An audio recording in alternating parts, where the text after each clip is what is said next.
بسم اللہ الرحمن الرحیم۔ آج کی ہماری اس ویڈیو کا موضوع ہے حضرت لوط علیہ السلام کا واقعہ اور وہ جگہ جہاں حضرت لوط علیہ السلام کی قوم کو دردناک عذاب ہوا، جسے آج لوگ ڈیڈ سی کے نام سے جانتے ہیں۔ عزیز دوستو، اللہ تعالیٰ نے انسانوں کو اور جانوروں کو جوڑے میں پیدا کیا، جیسے نر اور مادہ۔ انسانوں میں مرد اور عورت بنائے تاکہ وہ دونوں ایک دوسرے کو جائز طریقے سے خوشی دے سکیں۔ حضرت لوط علیہ السلام حضرت ابراہیم علیہ السلام کے زمانے کے نبی تھے۔ آپ ابراہیم علیہ السلام کے بھتیجے تھے۔ آپ کو اللہ تعالیٰ نے ایک ایسی قوم کی طرف بھیجا جو فلسطین یعنی بیت المقدس یا جارڈن کے آس پاس بسی ہوئی تھی، جسے سدوم کہا جاتا ہے۔ یہ زمین سرسبز اور شاداب تھی۔ یہاں پر ہر طرح کا اناج اور پھل کثرت سے موجود تھے۔ اس قوم کے لیے لوط علیہ السلام کو نبی بنا کر بھیجا گیا، اس لیے اس قوم کو قوم لوط کہا جاتا ہے۔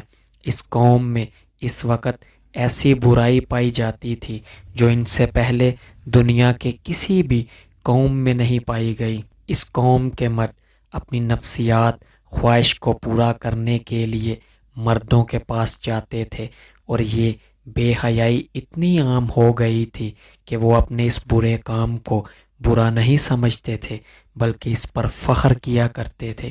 روایت میں آتا ہے کہ اس بے حیائی کی کام کی شروعات شیطان نے کی۔ وہ خوبصورت نوجوان بن کر آیا اور اپنے ساتھ وہاں کے مردوں کو برا کام کرنے کے لیے بہکایا، اور اس طرح قوم لوط میں یہ برائی پیدا ہو گئی۔ وہ لوگ عورتوں کو چھوڑ کر مردوں میں اپنی ہوس پوری کرنے لگے۔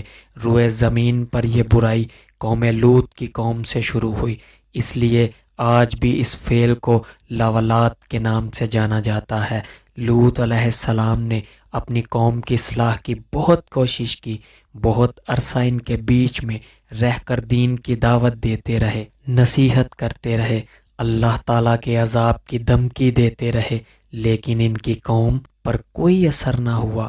لوط علیہ السلام نے کہا، اے میری قوم، تم لوگ ایسا برا اور بے حیائی کا کام کر رہے ہو جو آج تک دنیا میں کسی نے نہ کیا۔ بہت گناہ کا کام ہے۔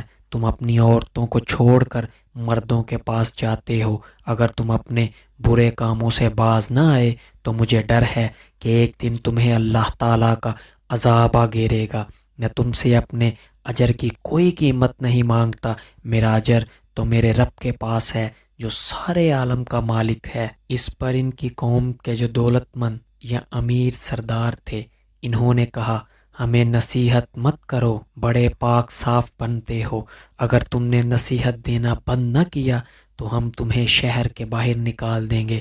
لوط علیہ السلام کی نصیحت کا جب ان کی قوم پر اثر نہ ہوا سوائے تھوڑے سے لوگوں کے جو ایمان لائے، اور لوط علیہ السلام نے اللہ تعالیٰ کی بارگاہ میں دعا کی، اے میرے رب، میں اپنی قوم سے دن رات تبلیغ کی اور انہیں تیرے عذاب سے ڈرایا، لیکن وہ اپنے کفر میں اور آگے بڑھ گئے۔ اے میرے رب، اب یہ ایمان نہیں لانے والے، ابھی ان کا فیصلہ تو ہی کر۔ اللہ تعالیٰ نے قوم لوط کو عذاب دینے کے لیے 2 فرشتے بھیجے۔ دونوں فرشتے جب نازل ہوئے تو پہلے ابراہیم علیہ السلام کے پاس پہنچے، پھر فرشتے شام ہونے سے پہلے لوط علیہ السلام کے پاس 2 کم سن خوبصورت نوجوان کی شکل میں پہنچے۔ وہ ان کے یہاں مہمان بن کر آئے۔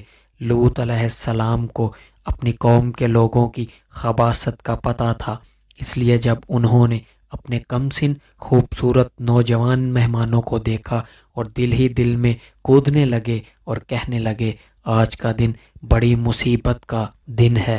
انہیں ان کی فکر لاحق ہوئی کہ کہیں ان کی قوم کے لوگ ان کے مہمانوں کے ساتھ کوئی برا کام نہ کریں، اس لیے وہ جلدی سے اپنے مہمانوں کو اپنے گھر کے اندر لے گئے، لیکن ان کی بیوی دوڑتی ہوئی گئی اور اپنی قوم کے امیر سرداروں اور بدکاروں کو اپنے گھر میں آتے ہوئے مہمانوں کی خبر دے دی۔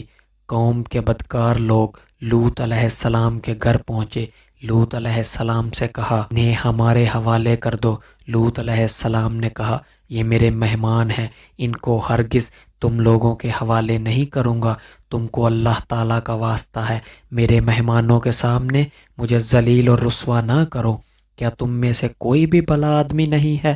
اور اپنی عورت کی طرف اشارہ کرتے کہا یہ میری بیٹیاں ہیں، تم ان سے نکاح کر لو اور اپنی جسمانی خواہشات کو ان سے پورا کر لو۔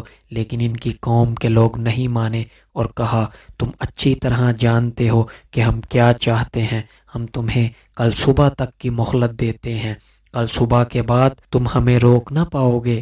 یہ کہہ کر وہ لوگ چلے گئے۔ اپنی بے بسی پر لوط علیہ السلام کی آنکھوں میں آنسو آ گئے، وہ چاہ کر بھی اپنے مہمانوں کی حفاظت نہیں کر سکتے تھے۔ بدکار لوگ تعداد میں زیادہ اور طاقتور تھے، اے کاش مجھ میں تم سے مقابلے کی قوت ہوتی۔ تو دونوں نوجوانوں نے کہا اے لوط آپ کو گھبرانے کی ضرورت نہیں، ہم عذاب کے فرشتے ہیں، وہ اب تم تک کبھی نہیں پہنچ سکیں گے۔ اللہ تعالیٰ نے ہمیں آپ کی قوم کو عذاب دینے کے لیے بھیجا ہے۔ آپ کے ساتھ جو لوگ ایمان لائے ہیں صبح صادق سے پہلے اس بستی کو چھوڑ کے دور چلے جائیں، اور خبردار کوئی مڑ کر پیچھے نہ دیکھے۔ اب ان گناہ گاروں میں سے کوئی نہیں بچے گا۔ لوط علیہ السلام اور جو لوگ ان کے ساتھ ایمان لائے تھے صبح ہونے سے پہلے بستی چھوڑ کر دور جا چکے تھے، صرف لوط علیہ السلام کی بیوی پیچھے رہ گئی کیونکہ وہ بھی کافر تھی۔ فرشتوں نے زمین کو جڑ سے اکھاڑ کر پھینک دیا اور کئی کلومیٹر زمین میں دھنسا دیا، پھر ان پر پتھر اور تیزاب کی بارش کی۔ اس طرح ان گناہ گاروں کا نام و نشان مٹا دیا گیا اور کوئی بھی نہ بچ سکا۔ جس جگہ حضرت لوط علیہ السلام کی قوم کو عذاب ہوا تھا وہ جگہ آج بھی موجود ہے، اسے ڈیڈ سی یا بحر مردار یا بحر لوط کے نام سے جانا جاتا ہے، اور آج بھی اس پر جو عذاب ہوا تھا اس کی وجہ سے اس سمندر میں مچھلی تو کیا کوئی کیڑا مکوڑا بھی نہیں پیدا ہوا، اور اس کا پانی اتنا نمکین ہے جو اس کو منہ سے لگا لے تو الٹی ہو جائے۔ گناہ گار اور نافرمانوں کو اللہ تعالیٰ اس طرح عذاب دیتا ہے، زندگی میں بھی اور مرنے کے بعد بھی۔ لیکن افسوس کی بات ہے کہ انسان ایسی باتوں سے کوئی سبق نہیں لیتا۔ اللہ پاک ہمیں سمجھنے کی توفیق عطا فرمائے۔ اللہ ہم سب کا حامی